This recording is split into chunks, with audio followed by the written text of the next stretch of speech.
Good morning माय D students. कसे आहेत सगळे? मजेत ना? ओके. मग दिवाळी एन्जॉय केली की नाही? नक्कीच केली असणार एन्जॉय. दिवाळीचा आनंद घेतला असणार, फराळ केला असणार, लाडू खाल्ले असतील, चिवडा खाल्ला असेल, चकली खाल्ले असतील, बरोबर की नाही? मग नवीन ड्रेस घेतला असणार दिवाळीला तुम्हाला. अतिशय आनंदात आपली दिवाळी केली असेल, बरोबर ना? मग चला, तर आता दिवाळी संपली, पुन्हा आपली शाळा सुरू झाली बाळांनो. आता रोजचा आपण अभ्यास करणं गरजेचं आहे. आता बघा, दिवाळीनंतर आपण खूप काही शिकलो, पेपर दिले आपले. पेपरमध्ये सुद्धा बऱ्याचशा विद्यार्थ्यांनी चांगले मार्क्स, बऱ्याचशा का सगळ्याच मुलांनी चांगले मार्क्स मिळवलेत. त्यामुळं तुम्हा सर्वांचं अभिनंदन. काही ना तरी 80पैकी 80 आहेत मार्क्स. जवळ एक 10 ते 12 मुलं अशी आहेत की 80पैकी 80 मार्क्स त्यांना पडलेले आहेत. सुंदर, सगळ्यांचंच अभिनंदन. आणि असाच अभ्यास आपण करायचा आहे. मग अभ्यास करणं ही सुद्धा एक चांगली सवय आहे. मग आता आपण ज्या चांगल्या सवयी बघणार आहोत किंवा ह्याचा जो लेसन बघणार आहोत, हा लेसनसुद्धा कशाविषयी वळणं? सवयींच्या विषयी आहे, गुड हॅबिट्स विषयी आहे. बघा, युनिट नंबर 4 आपण सुरू करतोय. 1, 2, 3 हे 3 युनिट आपले झालेले आहेत. आता 4थं युनिट बघा, गुड हॅबिट्स म्हणजेच चांगल्या सवयी. गुड म्हणजे छान, सुंदर, हॅबिट सवयी. Okay. Listen, read loud, copy and remember. Okay. मग ऐका, मोठ्याने वाचा, पाहून लिहा आणि लक्षात ठेवा. काय करायचं आपण?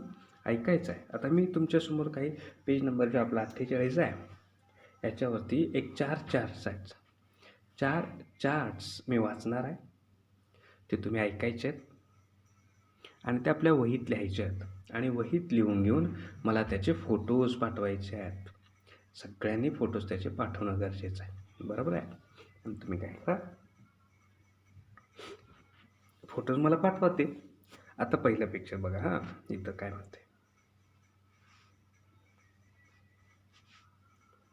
Early to bed and early to rise is the way to be healthy and wealthy and wise.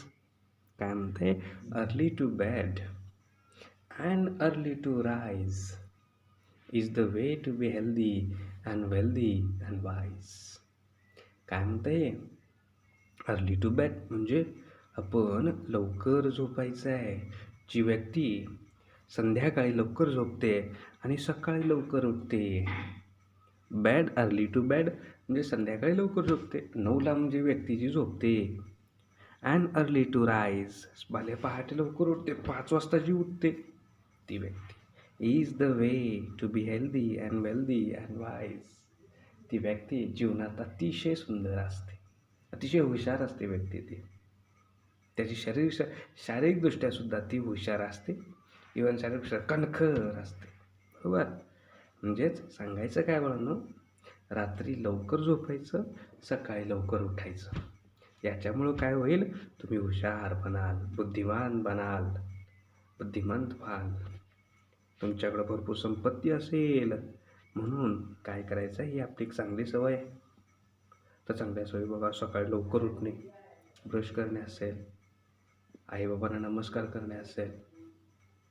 मग ह्या सगळ्या चांगल्या गोष्टी आपण काय करणं गरजेचं आहे? कंटिन्यू करणं गरजेचं आहे. आपल्याकडे त्या असल्या पाहिजे. मग ह्यातलीच आणखीन एक सवय, early to bed and early to rise. रात्री लवकर झोपा, सकाळी लवकर उठा, is the way to be healthy and wealthy and wise. मग ही सुद्धा एक चांगली सवय आहे. ही चांगली सवय प्रत्येकानं बाळगायची. मग आजपासून काय करायचं बघा तुम्ही, बरोबर संध्याकाळी 9ला झोपायचं आणि सकाळी 5 नको 6ला उठायचं. 6ला उठायचं, ब्रश करायचं, अंघोळ करायची स्वच्छ, त्यानंतर वाचन करा, अभ्यास करा, दंगा करा, मस्ती करा, अतिशय शहाण्या मुलासारखं आपण काय करायचं आहे, वागायचं आहे. ही एक चांगली सवय आहे बाळांनो. ओके, पहिली सवय. आता बघा दुसरं काय म्हणतं आहे, 1 2 whatever you do start it well and carry it through. 1 2 whatever you do, 1 2 काहीही करा. What ever you do, what ever म्हणजे काही, 1 2 काही करा. स्टार्ट इट वेल, पण बाळांनो सुरुवात अशी करायची आपण की झकास झाली पाहिजे. सुरुवात पाहूनच आपल्या तोंडाला शब्दाला झकास, काय वा, छान, सुंदर, अतिशय उत्तम. And carry it through. पण ज्या गोष्टीची सुरुवातच चांगल्या पद्धतीनं होते त्याचा शेवटसुद्धा नेहमी गोडच होतो. म्हणून काय करायचं आहे, तुम्ही एक गोष्ट ठरवले ना. आता बघा, तर मी मगाशी काय सांगितलं तुम्हाला, लवकर उठायचं, भल्या पहाटे आपण उठायचं. 6ला उठायचं म्हणजे उठायचं, ती कंटिन्यू शेवटपर्यंत आपण ठेवायचं. नाहीतर सरांनी सांगितलं आहे आज 6ला उठायचं, आज उठलो, उद्या उठलो, परवा उठलो, 1 2 3 दिवस गेले आणि परत 4थ्या 5व्या दिवशी हाय आपलं 10ला उठायचं. हे बरोबर आहे का?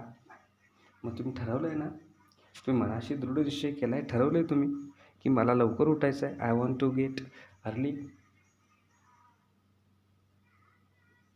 अर्ली टू राईज म्हणाय, पण लवकर उठायचं आहे. हे कंटिन्यू आपण ठेवणं गरजेचं आहे. मग ही सुरुवातच आपण अशा पद्धतीने करायची की ती शेवटपर्यंत आपण कंटिन्यू करू शकतो, कॅरी करू शकतो. ओके, तर बघा, 1 2 whatever you do start it well and carry it through, हे सुद्धा महत्त्वाचं आहे. आणखीन एक आहे, 1 thing at a time and that done well is a very good rule as many can tell. बघा, 1 थिंग ॲट अ टाईम. आपण बऱ्याचशा गोष्टी करत असतो, पण करत असताना एक गोष्ट एका वेळी एकच केली पाहिजे. काय केली पाहिजेत? एक गोष्ट एका वेळी एकच. आता मी लिहिणार आहे ना, मी आता सपोज इंग्रजीचा अभ्यास करणार आहे, मग इंग्रजीचाच अभ्यास करायचा. नाहीतर आपण काय करतो, थोडं इंग्रजीचं लिहितो, थोडं गणिताचं लिहितो, थोडं मराठीचं लिहितो. असं करायचं नाही. एका वेळी एकच. इंग्रजीचा अभ्यास पूर्ण झाला की मग गणिताचा घ्या, गणिताचा झाला की मराठीचा घ्या. मग असं आपण असलं पाहिजे. अशी आपली एक सूत्रीपणा तिथं असला पाहिजे. चांगली सवय आहे, 1 thing at a time and that done well. कारण ज्यावेळी तुम्ही एकच गोष्ट एका वेळी कराल ती अतिशय चांगल्या पद्धतीनं होते. बरोबर, is a very good rule. आणि हा नियम आहे, एक स्वतःला एक नियम घालून द्या. Is a very good rule as many can tell. सर्वजण सांगू शकते. बरोबर. आता इथं, hearts like to us will open with ease 2 very very small keys, and don't forget that 2 of these are thank you sir and if you please. काय बघा, hearts like to अस. आपलं हृदय काय आहे, एका दरवाजाप्रमाणे आहे बाळांनो. Our hearts like just to us will open with ease to very very small keys. आणि जर एकाच्या हृदयामध्ये आपल्याला प्रवेश करायचा आहे, कोणत्या ना कोणत्या तरी व्यक्तीच्या हृदयामध्ये आपल्याला स्पर्श करायचा असेल, हृदयाजवळ जायचं असेल, त्याच्या मनात उतरायचं असेल, तर त्याच्यासाठी अतिशय छोट्या छोट्या कीज आहेत. त्या छोट्या कीज वापरायच्या आपण. कीज म्हणजे चावी. आता सपोज उदाहरणार्थ जर द्यायचं झालं तर एक बंद दरवाजा आहे, कुलूप लावलेला आहे, ते उघडणं कसं आपण, त्याला एक किल्ली असते. बरोबर, ती किल्ली लावून आपण काय करू शकतो, दरवाजाचं कुलूप काढू शकतो. मग एखाद्या व्यक्तीच्या हृदयाचं कुलूप आपल्याला काढायचं आहे, तर काय गरज आहे, तिथं किल्लीची गरज आहे. मग इथं किल्ली कोणती आहे बघा, तर इथं किल्ली आहे 2 आहे. थँक्यू सर म्हणायचं, तुम्ही थँक्यू म्हणा. आणि इफ यू प्लीज, कृपया म्हणायला शिका. तुम्ही धन्यवाद, आभारी आहे, खूप आभारी आहे तुमचा, असं म्हणा. नम्रता असली पाहिजे आपल्या बोलण्यामध्ये, विनम्रता असली पाहिजे. We have to be very polite. अतिशय नम्रतेनं आपण बोलणं गरजेचं आहे, नम्रतेनं आपण बोलणं अपेक्षित आहे. थँक्यू म्हणा, सॉरी म्हणा, वेलकम म्हणा, इफ यू प्लीज म्हणा. प्लीज म्हटल्यामुळे बघा काय होणार आहे बाळांनो, तर कृपया असं म्हणायचं आपण. असं म्हटल्यामुळं डायरेक्ट आपण व्यक्तीच्या हृदयात पोचू शकतो, व्यक्तीपर्यंत पोचू शकतो, व्यक्तीच्या मनात पोचू शकतो. मग ह्या काही चांगल्या सवयी आहेत. बघा, आज आपण 4 चांगल्या सवयी पाहिल्या. आता ह्या 4ही सवयी तुम्ही काय करायच्या आहेत, लिहून काढायच्या आहेत आणि त्या म्हणायच्या आहेत. बघा, माझ्या पाठोपाठ म्हणायचं आहे, early to bed and early to rise is the way to be healthy, wealthy, and wise. Early to bed and early to rise is the way to be healthy and wise. Okay. 1, 2, whatever you do. 1, 2, whatever you do, start it well and carry it through. And carry it through. हे सुद्धा तुम्ही लिहून काढायचं आहे बाळांनो आणि त्याचे मला फोटोज पाठवायचे आहेत. 1 thing at a time and that done well is a very good rule, as many can tell. Okay. Hearts like doors will open with ease to very, very small keys. And don't forget that 2 of these. Thank you, sir. And if you please. Okay. आता बघा, इथं तुम्ही काय करायचं, आता ही सगळी शब्द तुम्ही लिहून काढायचे आणि त्याचे मला फोटोज पाठवणार आहात. ओके. तर आज आपण इथं थांबूया. राहिलेला भाग आपण उद्याच्या तासाला पाहूया. थँक्यू.